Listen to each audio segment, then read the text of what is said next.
It's Monday, June 30th. Bob Price on Canada's Business Beat. And this, an absolute milestone moment for the country's burgeoning liquefied natural gas industry.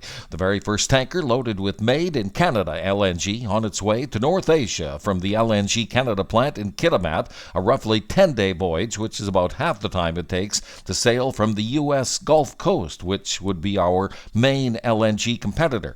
LNG Canada also now considering a second phase of that Kitimat operation to double its capacity to around 28 million tons a year.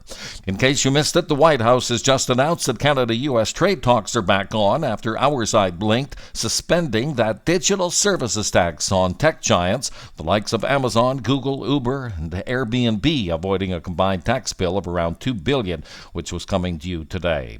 With business news and insights affecting you and your everyday life, Canada's Business Beat is available every weekday on Twitter, Blue Sky, and wherever you get your favorite podcasts, including Spotify and Apple. The more you listen, the more you know.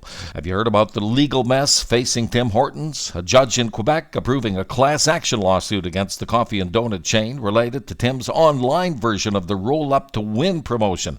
At issue, an email the company sent out by mistake telling about 500,000 folks that they had won a boat and trailer worth around $64,000. The judge ruling, and we'll quote, an error in Tim Hortons' declaration or defect in its systems does not exempt it from liability.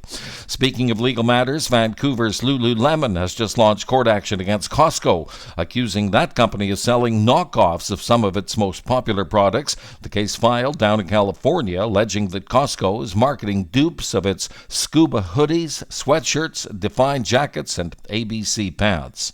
And finally, this is the week that the poorest of the working poor get a tax break, with the lowest marginal federal income tax rate being reduced from 15% to 14%. Saving as much as $420 a year.